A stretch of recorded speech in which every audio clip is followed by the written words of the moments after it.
नमस्कार प्रिय दर्शकों, एक बार फिर से आपका स्वागत है हमारे YouTube चैनल प्राचीन ज्ञान सागर में। प्रिय दर्शकों, आज फिर एक नया जानकारी, नई वीडियो लेकर आपके सामने हाजिर हुआ हूँ। प्रिय दर्शकों, आज जो कहानी हम आपको सुनाने जा रहे हैं, यह कहानी एक अग्निमुख पक्षी की कहानी है। प्रिय दर्शकों, जिस तरीके से हम इंसान होली मनाते हैं, उसी तरीके से ये अग्निमुख पक्षी भी होली मनाता है, होली का दहन करता है। प्रिय दर्शकों, आज की जो कहानी है बड़ी पावन पवित्र है। इस कहानी को पूरा सुनिएगा। इस कहानी को सुनने के बाद आपके औलाद पर हर संकट दूर हो जाएगा और आपके संतान पर किसी भी प्रकार का संकट नहीं आएगा। इसलिए इस कहानी को पूरा सुनिएगा। प्रिय दर्शकों, कहानी शुरू करने से पहले जो लोग हमसे नहीं जुड़े हैं, हमारे चैनल को सब्सक्राइब कर लीजिए और वीडियो को लाइक कीजिए और अच्छे कमेंट भी कीजिए, क्योंकि हमें आपके कमेंट का इंतजार रहता है। सब्सक्राइब करने के बाद बेल आइकन को भी दबाइए, ताकि हर आने वाली वीडियो की नोटिफिकेशन सबसे पहले आपको मिले और आप उसका फायदा उठा सके। तो चलिए शुरू करते हैं आज की प्यारी सी कहानी, प्यारा सा वीडियो। प्राचीन काल समय में हिरण्यकश्यप नाम का असुर हुआ करता था। उसका एक पुत्र जन्म लेता है जिसका नाम प्रहलाद रखा जाता है। प्रिय दर्शकों, हिरण्यकश्यप देवादि महादेव की भक्ति करने के बाद ऐसे वर प्राप्त किए थे जिसके कारण वह अपने आप को सर्वश्रेष्ठ समझने लग गया था। हिरण्यकश्यप का पुत्र प्रहलाद, वह हमेशा श्री हरे विष्णु की भक्ति किया करता था। हिरण्यकश्यप अपने पुत्र को बार बार मना करता कि तुम विष्णु की भक्ति मत करो, तुम सिर्फ मेरी भक्ति करो। हिरण्यकश्यप अपने पुत्र से कहता, मैं ही राम हूँ, मैं ही विष्णु हूँ, मैं ही सर्वव्यापी हूँ।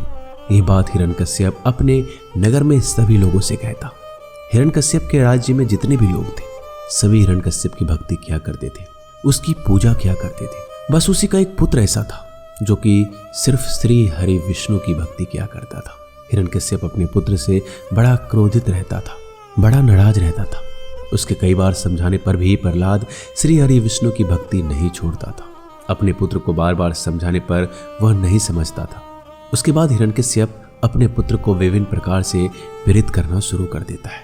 हिरण्यकश्यप का पुत्र गुरुकुल पढ़ने जाता था और जब उसका गुरु उसको पढ़ाता तो वह अपने पाठ्य पुस्तक पर कुछ नहीं लिखता था। वह अपने पाठ्य पुस्तक पर श्री हरि विष्णु का नाम लिखा करता। अब उसके गुरु भी बड़े दुखी हो जाते हैं। प्रहलाद का गुरु प्रहलाद से कहता है, प्रहलाद, तुम श्री विष्णु का नाम मत लिखा करो, राम का नाम मत लिखा करो। यदि तुम्हें नाम लिखना ही है तो सिर्फ तुम्हारे पिता का नाम लिखा करो। तुम्हारे पिता ही सर्वव्यापी हैं, वही सृष्टि के पालनहार हैं, वही सृष्टि के कल्याणकारी हैं। इसलिए सिर्फ और सिर्फ तुम अपना पिता का नाम लिखा करो। फिर भी प्रहलाद अपने गुरु की बात को नहीं मानता और राम नाम लिखना बंद नहीं करता। यह बात जब हिरण्यकश्यप को पता चली तो हिरण्यकश्यप अपने पुत्र से बड़ा क्रोधित हो जाता है और अपने पुत्र को विभिन्न प्रकार से दंडित कर देता है। प्रिय दर्शकों, एक बार का जिक्र है, वो अपने नगर में घूम रहा था। तभी वहां पर एक कुम्हार के घर चले जाता है तो कुम्हार बर्तनों को पकाने के लिए भट्टी लगा देता है। जैसे कुम्हार मटकियों को पकाने के लिए भट्टी में आग लगाता है, उसके अंदर 2 बिल्लियों के बच्चे रहते हैं। उधर कुम्हार भट्टी में आग लगा देता है। तभी वहां पर प्रहलाद भक्त पहुंच जाता है। यह देखकर वो बड़ा दुखी हो जाता है। वह सोचने लगता है, बिल्ली के बच्चे रहते हुए कुम्हार ने अपने भट्टी में आग लगा दी। वो थोड़ा दुखी हो जाता है और भगवान श्री हरि का ध्यान करने लगता है, उनके मंत्रों का जाप करने लग जाता है। प्रिय दर्शकों, नगर के सारे लोग इकट्ठे हो जाते हैं और प्रहलाद भक्त को कोई बुरा कहता है तो कोई भला कहता है।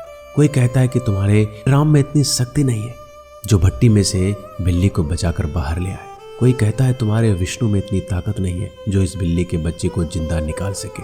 इस तरह लोग तरह तरह की बातें करने लगे। उधर प्रहलाद भक्त श्री हरि विष्णु के ध्यान में मग्न हो चुके थे। वो किसी का एक नहीं सुन रहा था। वो श्री हरि विष्णु का मंत्र का जाप कर रहा था।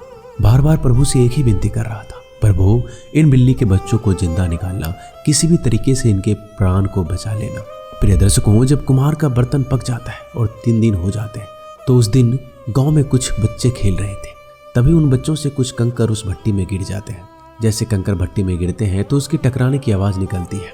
प्रिय दर्शकों, यह देखकर कुम्हार बड़ा चकित रह जाता है, बड़ा चिंतित होता है और सोचने लगता था कि पहले तो बर्तन पकने में महीने लगते थे, अब सिर्फ 3 दिन में ही मटकी कैसे पक गया। यह देखकर कुम्हार भी बड़ा चिंतित हो जाता है। यह खबर हिरण्यकश्यप के दरबार में पहुंचता है कि कुम्हार का भट्टी मात्र 3 दिन में पक गया है। इस बात को सुनने के बाद राजा हिरण्यकश्यप भी वहां पहुंच जाता है और देखता है कुम्हार अपनी भट्टी की मटकियां निकाल रहा है। प्रिय दर्शकों, जब कुम्हार अपनी भट्टी से मटकियां निकालता है तो एक एक मटकी बड़ी सुंदर और पकी हुई निकलती है। अंततः कुमार सारी मटकियों को निकालता है और कुछ मटकियां शेष रहती है। तभी उसमें से दोनों बिल्ली के बच्चे सुरक्षित निकलते हैं। यह देख सभी लोग आश्चर्यचकित हो जाते हैं। ये चमत्कार आखिर हुआ कैसे? इतनी तीव्र अग्नि में बिल्ली के बच्चे आखिर बचे तो बचे कैसे? यह देखकर प्रहलाद भक्त बड़ा प्रसन्न होता है और श्री हरि विष्णु का धन्यवाद करता है। वो नगर के सारे लोग प्रहलाद भक्त की जय जयकार लगाने लगते हैं। तभी हिरण्यकश्यप को ये बात चुभ जाती है और ये सोचने लगता है कि ये मेरा पुत्र नहीं, मेरा दुश्मन है। अब तो इसको खत्म करना ही पड़ेगा। यदि इस तरीके से विष्णु की पूजा करता रहा, विष्णु की जय जयकार करवाता रहा, तो एक दिन ऐसा आएगा कि लोग मुझसे डरना बंद कर देंगे और मेरी पूजा करना भी बंद कर देंगे। यही सोचकर हिरण्यकश्यप अब अपने पुत्र प्रहलाद को पहाड़ से गिरवाता है और वहां भी प्रहलाद भक्त बच जाता है। उसके बाद हाथियों से कुचलवाता है, वहां भी प्रहलाद भक्त बच जाता है। हिरण्यकश्यप काफी सारे षड्यंत्र रचता है ताकि किसी भी तरीके से मृत्यु हो जाए। वो परेशान होकर अपनी बहन होलिका को बुलाता है और कहता है, अब तुम्हें इसे गोद में लेकर बैठना है और इसको अग्नि में जलाकर भस्म करना है। यह मेरा पुत्र नहीं है, मेरा दुश्मन है। अपनी बहन होलिका से इस तरह की बातें वो कहता है। प्रिय दर्शकों, हिरण्यकश्यप की जो बहन थी उसको भगवान भोलेनाथ से एक वरदान मिला था कि जब भी अग्नि में बैठोगी तो अग्नि उसको जला नहीं पाएगी, क्योंकि उसके पास में भोलेनाथ की दी हुई एक चमत्कारी चादर थी। जब वो अग्नि में बैठती तो उस चादर को ओढ़ कर बैठा करती थी। अब होलिका अपने भतीजे प्रहलाद को लेकर चिता में बैठ जाती है और चारों तरफ काफी सारी लकड़ियां लगा दी जाती है और उसमें आग लगा दी जाती है। प्रिय दर्शकों, जब होलिका अपने भतीजे को लेकर चिता में बैठती है तो वो दोनों बिल्ली के बच्चे भी वहां पर आते हैं। जो बिल्ली के बच्चे कुमार के भट्टी से जिंदा बचकर बाहर आए थे, वो दोनों धीरे से वहां आ जाते हैं और उस चिता में घुस जाते हैं जिसमें प्रहलाद भक्त होलिका के गोद में बैठा हुआ था। उसी में दोनों बिल्ली के बच्चे भी घुस जाते हैं। जैसे चिता को आग लगाई जाती है तो प्रहलाद भक्त श्री हरि विष्णु के मंत्र का जाप करने लग जाता है। उधर बिल्ली के बच्चे भी श्री हरि विष्णु के मंत्रों का जाप करने लग जाते हैं। प्रिय दर्शकों, होलिका की चादर उड़कर प्रहलाद और उस दोनों बिल्ली के बच्चों पर आ जाती है। प्रिय दर्शकों, जब चादर प्रहलाद भक्त और बिल्ली के बच्चों पर आती है तो तीनों सुरक्षित हो जाते हैं। उधर होलिका आग में जलने लगती है। जैसे होलिका जलने लगती है वह जोर जोर से चिल्लाती है, लेकिन होलिका की आवाज को कोई नहीं सुनता। अंत में होलिका जल जाती है और भस्म हो जाती है। अब आग पूरी तरह से शांत हो जाता है। प्रिय दर्शकों, दोनों बिल्ली के बच्चे और प्रहलाद भक्त तीनों प्राणी अग्नि में से सुरक्षित बाहर आ जाते हैं। श्री हरि विष्णु की कृपा से दोनों बिल्ली के बच्चे अग्निमुख पक्षी में बदल जाते हैं। देखिए कि कैसी हरि विष्णु की कृपा हुई कि दोनों बिल्ली के बच्चे अग्निमुख पक्षी में परिवर्तित हो गए। यह देखकर सारे नगर में प्रहलाद भक्त की जय जयकार होने लगती है। प्रिय दर्शकों, इसी तरीके से होलिका जल जाती है और प्रहलाद भक्त और दोनों बिल्ली के बच्चे भी सुरक्षित बच जाते हैं। उसके बाद श्री हरि विष्णु नरसिंह रूप धारण करते हैं और हिरण्यकश्यप का अंत कर देते हैं।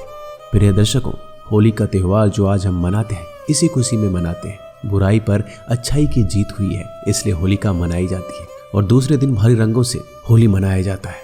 लोग बड़े प्यार से एक दूसरे को रंग लगाते हैं और खुशियां मनाते हैं और एक दूसरे से गले मिलते हैं। प्रिय दर्शकों, जिस तरीके से इंसान होलिका दहन करता है उसी तरीके से अग्निमुख पक्षी भी होलिका दहन करता है। प्रिय दर्शकों, यह पक्षी बड़ा समझदार होता है, बड़ा बुद्धिमान होता है और शास्त्रों में अग्निमुख पक्षी के बारे में ऐसा कहा गया है कि यदि जो इंसान होलिका के दिन इस पक्षी के दर्शन कर ले तो उसका जीवन ही बदल जाता है। जो मनुष्य होली के दिन इस पक्षी के दर्शन करता है उसके जीवन में कभी भी किसी प्रकार का कोई संकट नहीं आता। उस व्यक्ति की जितनी आयु होती है उसकी संपूर्ण आयु में वो व्यक्ति कभी दुखी नहीं होता। प्रिय दर्शकों, इस पक्षी को हरि विष्णु का परम भक्त भी कहा जाता है। यह पक्षी लाल कलर का होता है। जिस तरीके से अग्नि की लपटें होती है उसी तरीके से इस पक्षी का रंग भी होता है। प्रिय दर्शकों, यदि यह पक्षी अपने पंखों को ऊपर करके बैठ जाए और सामने से यदि किसी इंसान को देखता है तो इस तरह से लगता है कि जिस तरीके से अग्नि जल रही हो। इस तरीके से इस पक्षी का नाम अग्निमुख रखा गया है। होली के दिन अग्निमुख पक्षी के जरूर दर्शन करें और अपने जीवन में आप सब कुछ हासिल कर लेंगे जिसकी आप कामना करते हैं। प्रिय दर्शकों, ये पक्षी बड़ी लुप्त प्रजाति का होता है। हर किसी व्यक्ति को यह पक्षी दिखाई भी नहीं देता। यह बड़े नसीब वालों को ही मिलता है और बड़े नसीब वालों को यह पक्षी दिखाई देता है। ऐसा भी कहा जाता है कि शास्त्रों में अग्निमुख पक्षी के बारे में ऐसा लिखा गया है कि इसके खून से स्वर्ण निर्माण भी किया जाता है। यदि इस पक्षी के खून में तांबे को गर्म करके बुझा दिया जाए तो प्रिय दर्शकों, यह सोने में परिवर्तित हो जाता है। यानी कि गोल्ड बन जाता है। यह पक्षी बहुत चमत्कारी होता है और श्री हरि विष्णु के सदैव कृपा रहती है इस पक्षी पर। प्रिय दर्शकों, यह कहानी यहीं पर समाप्त होती है।